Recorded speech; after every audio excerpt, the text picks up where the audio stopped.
Bem, eu não sei quanto a vocês, mas eu estou achando assim fantástica essa discussão, essas colocações. Eu acho muito pertinente e vem bem ao encontro daquilo que nós queremos, que é poder discutir a questão do direito de família sobre outros enfoques. Porque o que nós percebemos dentro do fórum é que as questões são muito menos jurídicas. Então, se as questões são menos jurídicas, porque juridicamente teria possibilidade de facilmente resolver a situação de uma forma teórica, mas na prática não se resolve, uma sentença não resolve o problema. Então, eu acho fundamental essa discussão mais abrangente, mais além do jurídico, porque, volto a insistir, ainda que nós, nem todos, lidem com o processo, mas cada um tem a sua família. Então, é importante essa discussão.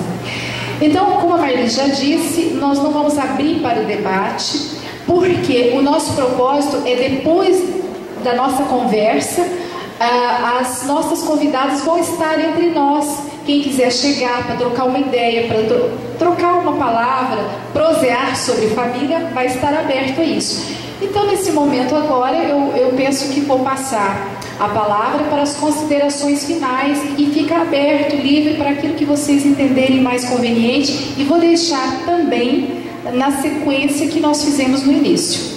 Doutora Andréia, então. É tão interessante você ouvir a outra pessoa assim, sobre o mesmo tema.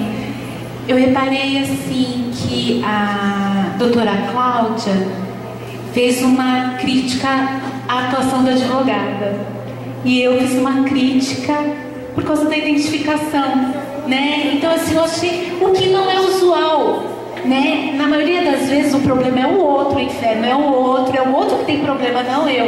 E a gente, assim, acho que a gente conseguiu reconhecer nas nossas funções as nossas dificuldades. Eu achei isso muito legal, assim.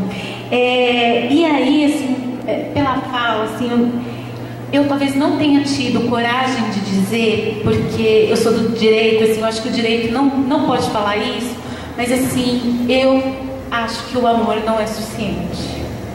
E isso é uma questão assim, a gente vê casais apaixonados em que alguém decide romper sobre esse argumento: amor não é suficiente.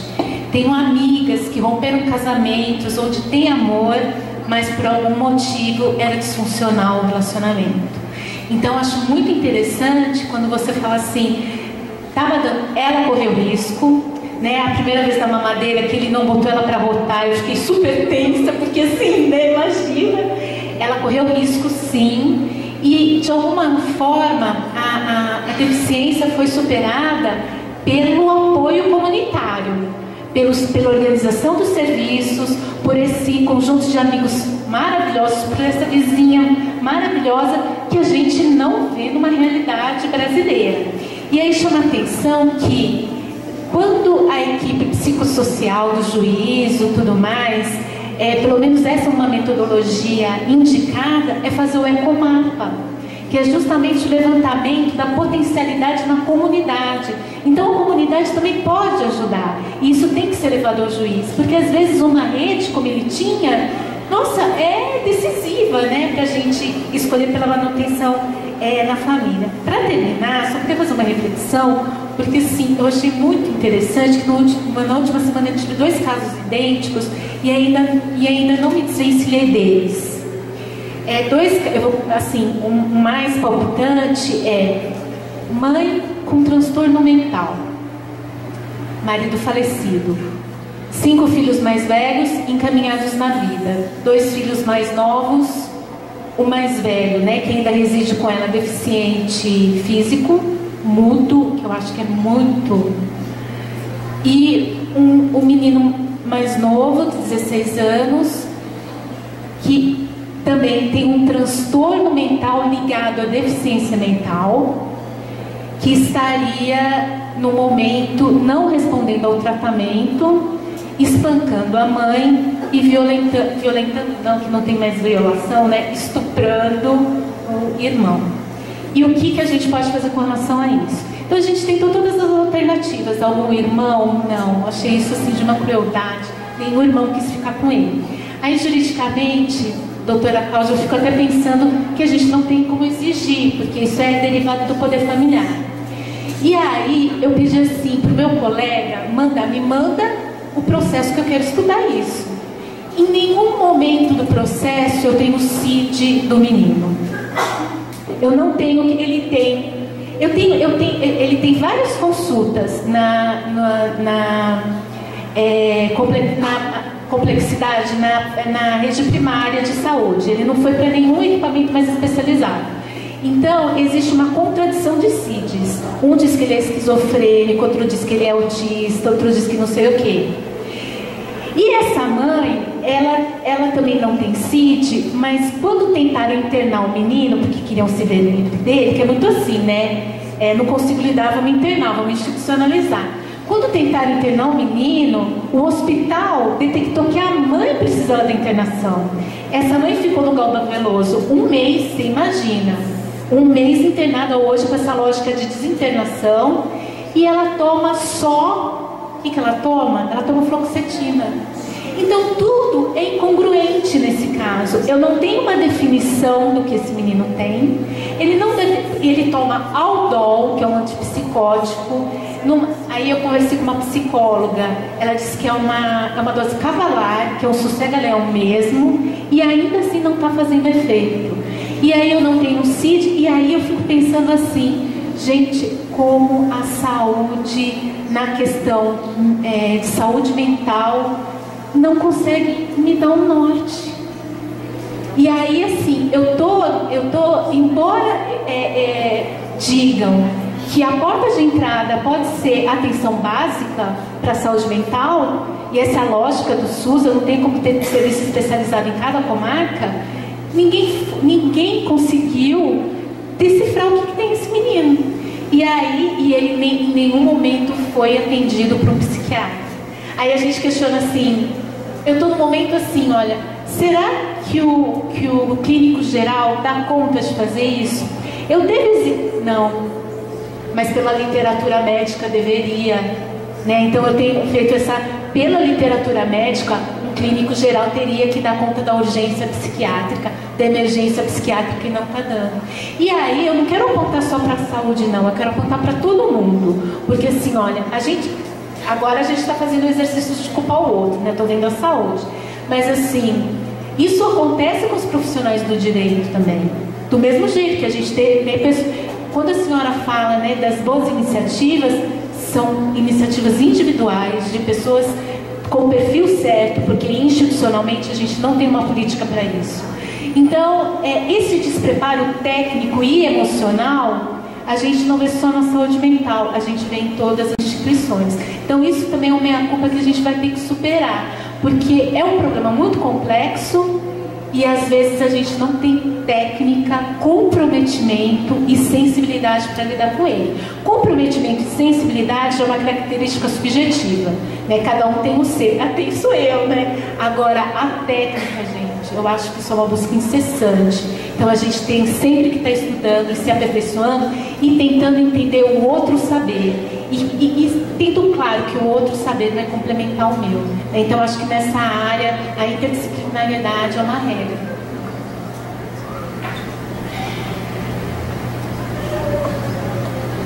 Eu fui pega aqui, é duro falar, né, das duas.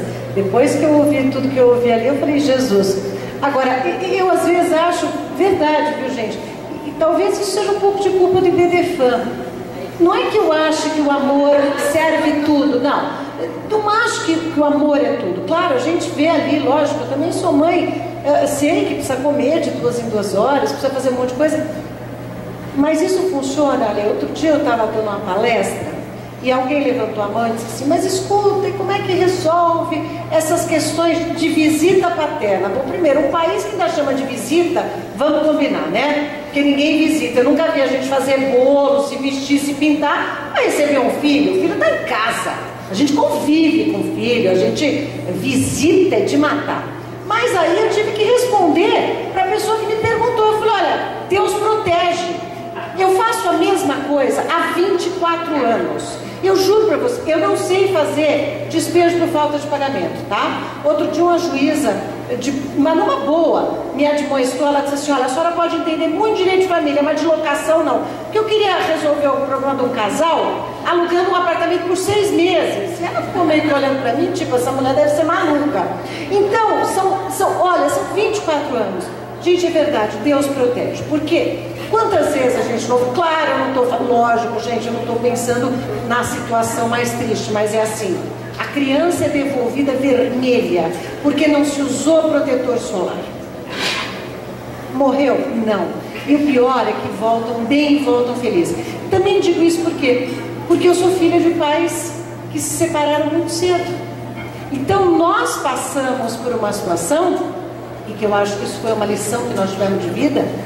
O meu pai foi alcoólatra, hoje falecido, e eu costumo dizer às pessoas, olha, não é porque alguém morre que vira santo, porque tem uma mania, né? Não, ele teve uma série de defeitos, mas ele teve coisas muito boas.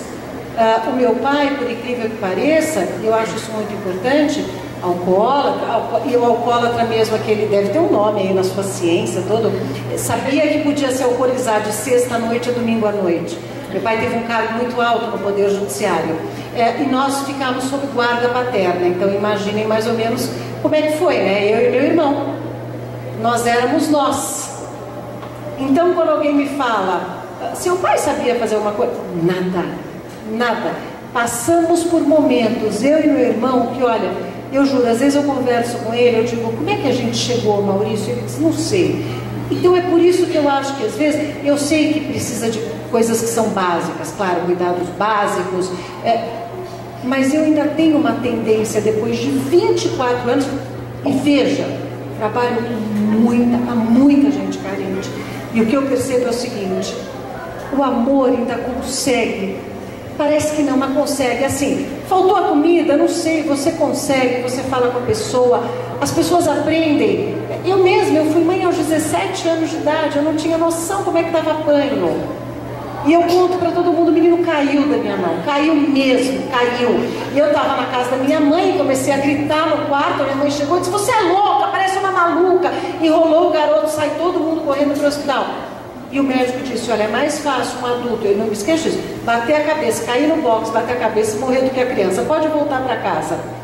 Então eu tenho uma tendência ainda, pela experiência de vida, por ter trabalhado em estados muito pobres, com populações muito carentes, onde imagina, só para vocês saberem, eu gosto muito de trabalhar com o registro civil.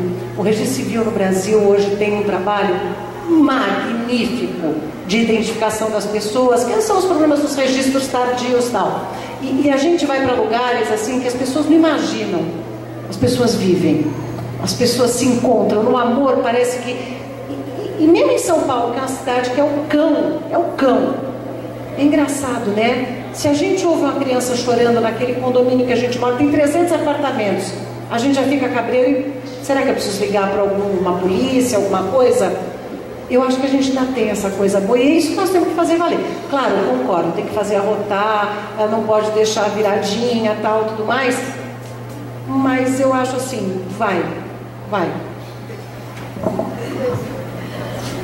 Tá certo. O amor é fundamental.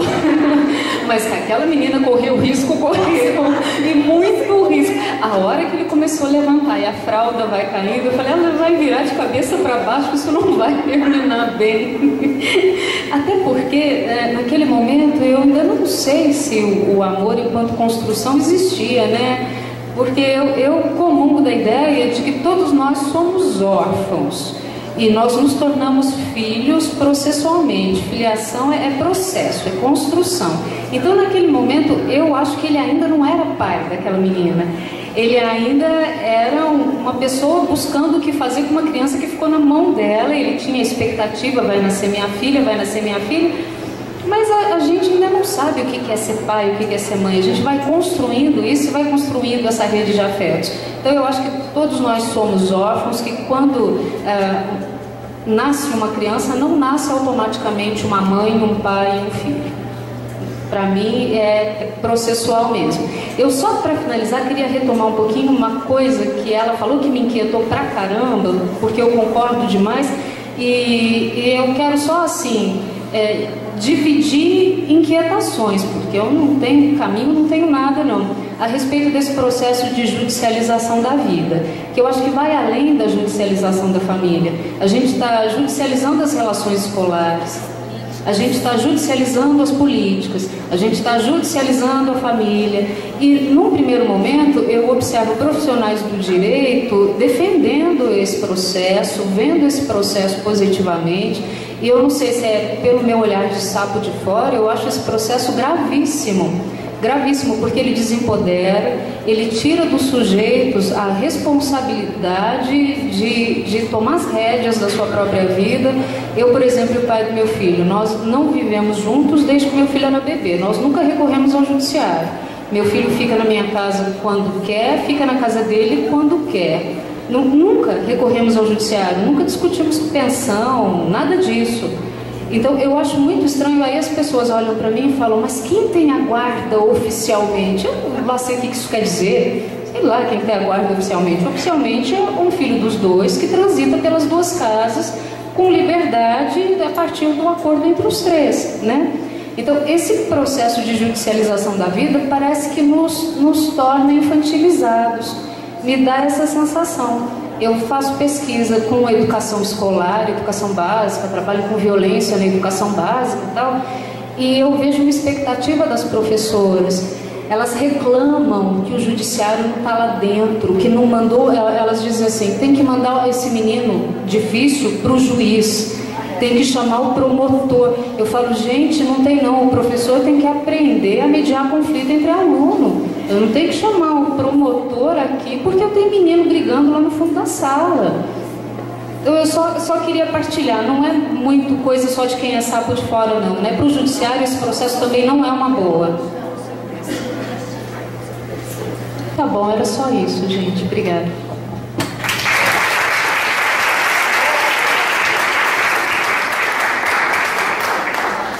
Bem, fantástico, na minha opinião, e espero que vocês também tenham gostado. Eu acho que o objetivo foi atingido, de a gente poder ter várias visões sobre o mesmo filme. Vimos assim quantas visões diferentes, né? Da fala do promotor, da fala da advogada, enfim, acho que isso foi muito rico para nós. Atingiu plenamente o objetivo, não tem palavras para agradecer vocês. Eu queria pedir para o Max colocar uma imagem ali só para finalizar a minha fala, e a Marli acho que ainda vai fazer um encerramento, não é, Marli?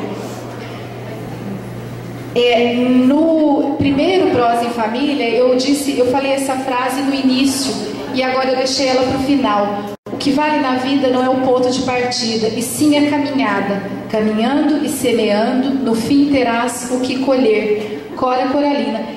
Eu acho perfeito isso nesse momento nosso de início de projeto, de prosear a família, prosear o direito de família, porque a gente está querendo lançar sementes de discussão, para ver se a gente começa a formar uma consciência, uma cultura da não judicialização, de uma compreensão de que o problema não é judicial, uma briga de família não é assunto para ser resolvido na justiça. A justiça pode resolver questões técnicas, mas a gente vê na justiça casos insolúveis para nós, porque o problema não é jurídico, o problema é pessoal, o problema é da relação familiar, e a gente não consegue chegar num ponto, chegar numa decisão que atinja o interesse das partes, porque nós não temos essa capacidade, e nem é essa a função da justiça. Então o que nós queremos é semear, que a gente consiga, né, semear alguma coisa, que mais adiante nós consigamos colher alguma coisa, colher alguns frutos, de mudar essa cultura da judicialização, de conscientizar as pessoas de que a justiça é a última instância. Nós temos que resolver. Parabéns, doutora, por conseguir resolver o seu problema de família com o seu marido, ex-marido. Isso é fantástico, né? Nós temos que criar essa cultura. Nós temos que ter condições para resolver os nossos próprios problemas. Né? Não é essa infantilidade mesmo de deixa o juiz resolver, né? Então, olha, muito, muito, muito obrigada. Marli?